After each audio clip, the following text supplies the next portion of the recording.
Hello and welcome to this video about the Teac VRDS-10, but even more so, it's a continuation about the Chinese KSS-151A lasers. Well, I hooked it up to EMF, which is 814 modulation or jitter meter. I've got a huge levels, because you see it is the jitter is fluctuating, but this is not a perfect track. This is a track number 10, and track number 10 is a millimeter interruption data layer. So that's already above Red Book standards.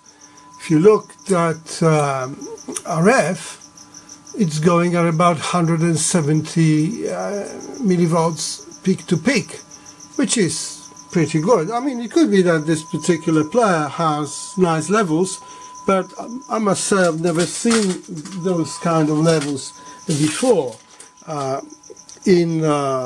my equipment. Let me go to a different track. Not that it's going to sound any different, but let's say we'll go to 20. That's 2 millimeters. As you see, the jitter is already went into bad zone, but it's still playing fine, and RF is skipping, but it's playing as if nothing happened.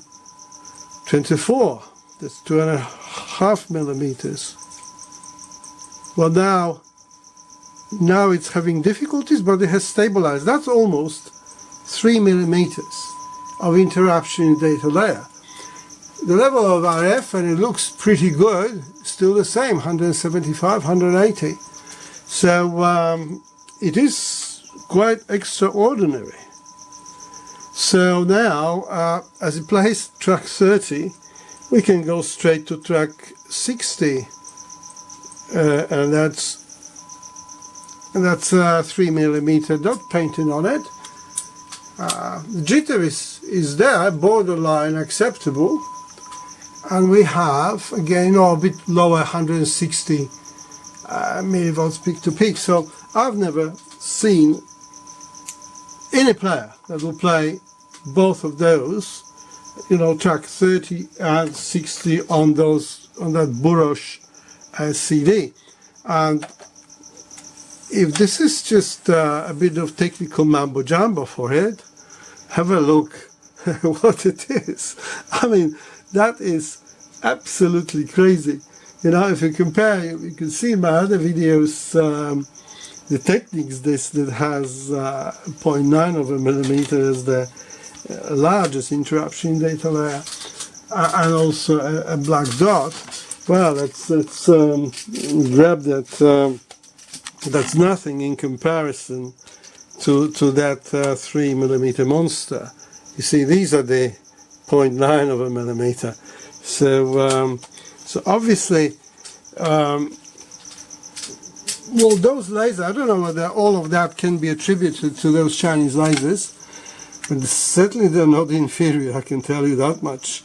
And I measured voltage drop on 22 ohm resistor, and it was, as they say, it was supposed to be 49.3, it was 49.9. So it was pretty close to what they marked on it. So, well, I think a lot of players will be now saved. Now I got this VRDS-10 I bought from United States, and laser still works, but it's on its last legs. Full 10 milliamp laser current increase, so it's gonna get a Chinese laser. Now, I'm a convert into Chinese stuff.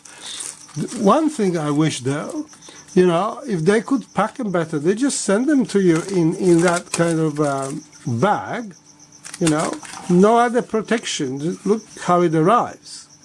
And actually, the ribbon on this particular one has a huge indentation. I was worried that it actually lost connection, but as you see, it did not. The other one is also a bit better, but not quite as good.